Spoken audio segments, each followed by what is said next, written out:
there's this anxiety that goes through your head that every single day you're afraid to go to sleep because you're afraid that you're gonna wake up in the middle of the night not being able to breathe.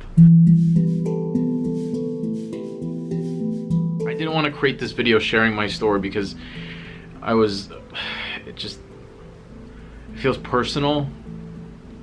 It feels scary to talk about. It's kind of triggering to talk about, honestly. The anxiety is still there and I'm still in it, but I see people brushing this off, and I see that the Latino community is vastly more affected than white people. With Los Angeles Times coming out in LA County, Latinos are 2 times more likely to get COVID-19 than white people. So I knew I had to create this video. This is my symptoms, this is what I've gone through.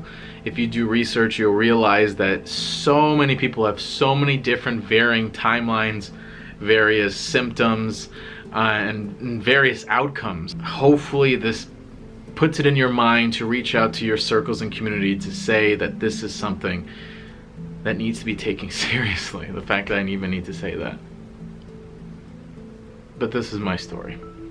So it was exactly 4 weeks today I got my first run-of-the-mill symptoms. And the first thing people ask me is, how did you get it? I don't know. The only 2 situations that I could have thought on June 13th when I first got my symptoms was 3 days ago. I had a friend that visited from out of town. A week before that, we stayed at an Airbnb. Same thing, had masks, sanitizer, everything else. Went to a bakery, same thing, mask, stayed 6 feet away. So it's either it happened 3 days before I first had symptoms or 7 days before I first had symptoms. June 13th, it's the Saturday, it's the first day I got symptoms. I was pooping like crazy. I had diarrhea. Sorry, I'm gonna tell you the real, this is it. Also, I just felt super fatigued. I had a low-grade fever of 100, 101. And the very next day, my partner got sick. And we thought something was up because that week I lost my sense of smell. We both had irritable chests. We both had coughing with low-grade fever. So we knew something was up, that we were both going through it at the same time. It was later on that week we realized that this was COVID-19. Within that first week, it's hard for me to talk, still dealing with some chest pressure. So within that first week, it was awful. Although my ailments were mild, and mild means I didn't feel I had to go to the hospital. You think it could possibly be COVID, and what you're afraid about is this gonna get worse? And there's this anxiety that goes through your head that every single day you're afraid to go to sleep because you're afraid that you're gonna wake up in the middle of the night not being able to breathe. As the second week was coming around, I knew I had to tell people, but I was afraid to, because it's embarrassing, it's scary. Immediately you're that person. There's a bright light on you, and like, people are scared for you. They're scared for themselves because there's someone you know. It makes it more real for them. And all these news stories are frustrating. All these things that you're hearing about in the news is frustrating, but it hits different when you're going through it, when it's the real. And you immediately feel for the people that are in the hospital right now, and you immediately feel for the people that have died or have lost someone who has died, and how disrespectful all these conversations that we're having, how much of a slap in the face it is in their faces and their families' faces. And at this point in week 2, middle of week 2, the fevers were gone, the coughing was at a minimum. There still was some chest irritation.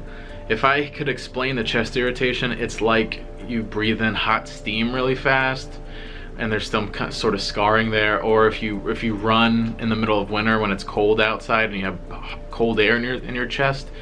That was the kind of the feeling, on top of the worst sinus infection I ever had in my life. I would suck in steam every day. I'd use a neti pot. I had Sudafed. I had Claritin. I was doing a cocktail of meds, and nothing was getting rid of this massive sinus infection I had. No. It's honey and lemon. It's good for you. That's actually not bad. I know. All the while I told the team that I told Betalike, and I had to stop all my projects. Once something like this hits you, the anxiety, the mental taxing toll, which they don't talk about a lot, it just forces you to make health your #1 priority. I had to stop everything. Sometimes the hardest thing we can do for ourselves is take care of ourselves. It was week 3.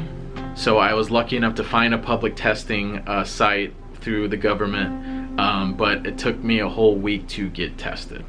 I couldn't do anything. So something as easy as checking my email, something as easy as going on a phone call with someone or going on a meeting was that much more difficult and harder, where I had to pace myself. It was 3.5 weeks later and I was feeling pretty good. I was slowly getting my sense of smell back.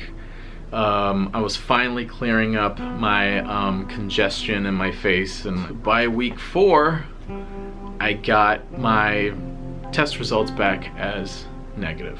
I'm blessed to say that it was nothing that made me have to go to the hospital. But the toll physically, the toll mentally, the toll of knowing that we are at the edge of modern medicine, where this virus never existed before, where I am a part of a group of people who have died. This is a huge mental toll that I don't put on anyone. I'm on week 5, and I wish I could tell you I'm 100%. Where just yesterday, this is July 13th, just yesterday, my chest felt like someone just kicked me in the chest, drop kicked me in the chest, and I carry that weight and pressure all day. And I could tell you today, today's a little more bearable, but I still feel like I have someone sitting on my chest. I feel like someone inflated 2 balloons under my ribs. And the scary thing is, I don't know if this is normal. I don't know what's going on in my body. Now, after doing research and joining Facebook groups and seeing how big this is, there is a massive amount of people who still have lingering symptoms. So just because you get it doesn't mean you're completely over it. Doesn't mean that recovered, doesn't mean that you're 100% healthy and you go back to living your normal life. I'm telling this to let you know that this is something that's real. Out of someone that you're used to watching, that you kind of know on a weekly basis, that this happened to him. I don't know where my body's gonna be in a week from now, 2 weeks from now, a month from now, but all I can do is to share my story and hope that you stay safe.